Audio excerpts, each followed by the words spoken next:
They want you to believe genius is born, that some people are chosen, gifted, touched by something you'll never understand. But today, that story ends. Because the truth is, every so-called genius you admire is operating a different mental operating system. And you're still running the factory default, but hidden inside you, right now, is a second mode, a high-voltage version of your mind that most people never access. Not because it's hard, but because no one told them it exists. This video isn't motivation, it's a neural protocol, a ritual. You'll follow it point by point, layer by layer. Skip a step and the upgrade collapses. Make it to the end, and you'll never see your brain or your limits the same again. This is your initiation into the unseen elite. Let's begin. Number 1, the wall is not real. You're at your desk, your fingers slow. You tell yourself, I'm done. But that's not fatigue. That's the gatekeeper. The Navy SEALs call it the 40% rule. When you think you're maxed out, you're barely at 40% of your true capacity. Your brain holds a reserve engine it won't activate unless forced. So when that voice says stop, it's actually asking, are you ready to evolve? Cross that line, and you tap into something primal, something dangerous. But most people flinch and walk away. You're still here. So let's go deeper, because once you've touched the wall, the next step is shattering the genius myth you've believed your whole life. Number 2, the genius illusion. Genius looks sexy from the outside, but behind the curtain, it looks like failure, obsession, isolation. Meet Marcus. 3 failed startups, no mentor, no backup plan, just a cracked iPad and a 2-year obsession with how the brain works. He didn't discover genius, he suffered into it. Genius isn't born, it's built. In silence, in solitude, in systems that compound. You don't need to be the smartest. You need to be the one who doesn't flinch when the obsession gets ugly. Because obsession is just discipline that refused to die. Still think they're special? Then wait until you see what they don't know about crashing and rebooting your mind into overdrive. Number 3, the override protocol. You know the moment. You've worked too long, you're drained, ready to quit. And then suddenly it hits. Clarity, calm, hyperdrive. You're not tired anymore. You're locked in. That's not a second win. That's dark energy. Your brain's emergency mode. It's a survival mechanism that only kicks in after your ego cracks. Elite performers don't wait for this by accident. They train for it. They build conditions that simulate collapse without actually falling. The best part? You can trigger it on command, but without the right frame, this power becomes toxic. It feels like fire, but it burns indiscriminately unless aimed. Which brings us to the law that holds it all together. Number 4, flip the frame, reverse the burn. Here's what most people get wrong. They think pain is a problem, discomfort, a warning sign, mental pressure, something to escape. But the elite, they invert it. They use a simple mental reframe. If it's painful, it's probably useful. This is cognitive inversion, the law of flipping meaning in real time. Stress isn't the enemy, it's activation. Resistance isn't fatigue, it's the forge. The pain is the pull-up bar, and every rep stretches your threshold wider. Still resisting the pressure? Then you haven't built the environment where pressure becomes fuel, and that's what we attack next. Number 5, seal the lab. Build a mental fortress. Here's the brutal truth. You can't outperform your environment. No matter how strong your mindset is, if you're surrounded by noise, temptation, distraction, your brain becomes a battlefield, and you lose. So we build a lab, a frictionless ecosystem, where your desk becomes a ritual, your browser becomes sacred, and your phone is banished during deep work. Want to know the most dangerous setup? Comfort plus chaos. You don't need more dopamine. You need fewer leaks. Great minds don't depend on motivation. They depend on engineering reality. And once you've sealed your fortress, you'll need to protect your cognitive heat, because even a perfect environment won't save you from thermodynamic collapse. Number 6, master the mental heat equation. Think of your brain like a nuclear core. When it's focused, it builds pressure. That pressure turns into cognitive heat, and that heat fuels deep work, clarity, and flow. But every interruption, every tiny distraction, it leaks pressure, kills heat, destroys intensity. This is the law of mental thermodynamics. Energy lost to friction never becomes fire. So what do elite minds do?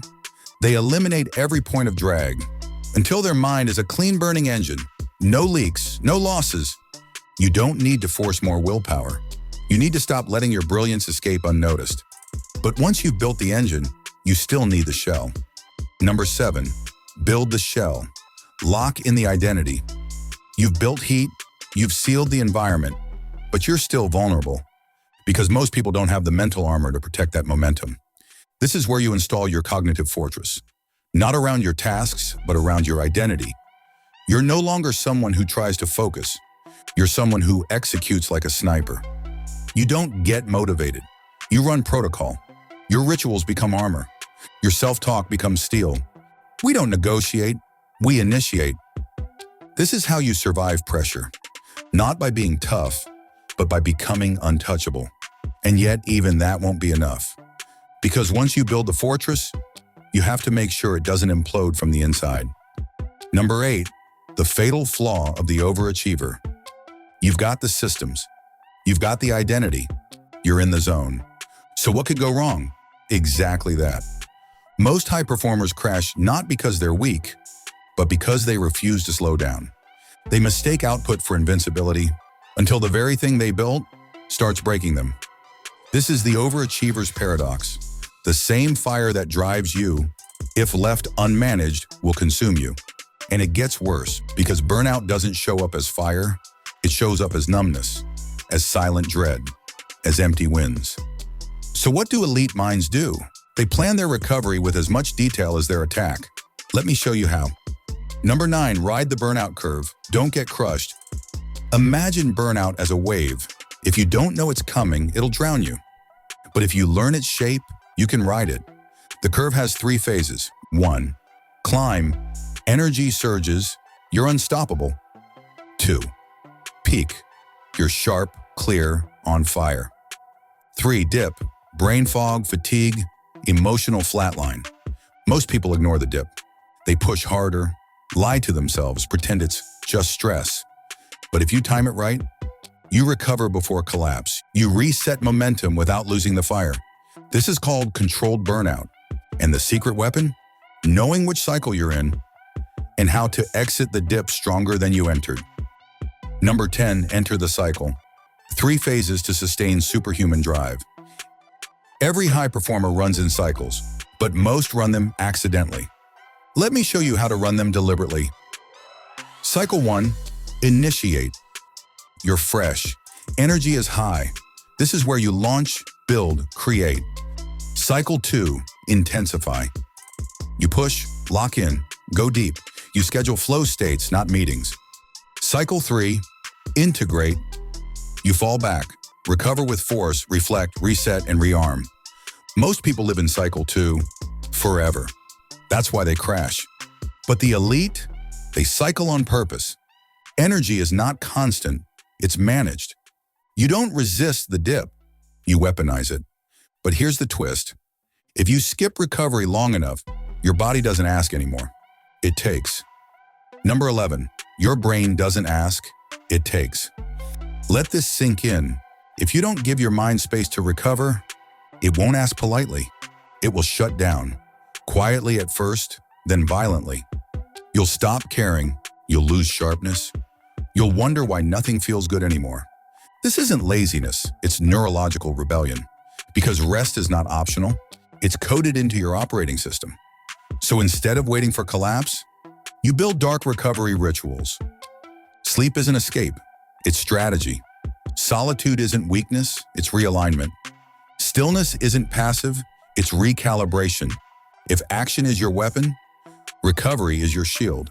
You are not lazy for resting. You're strategic enough to protect your peak state. And now, you're ready for the final evolution?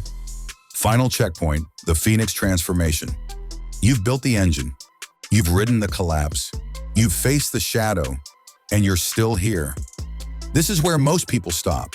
They build, They break, they recover, then they repeat. But you're about to become something else entirely, because there's one final cycle most never complete.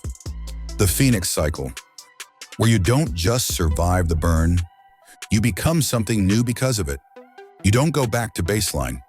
You rise with weapons you didn't have before.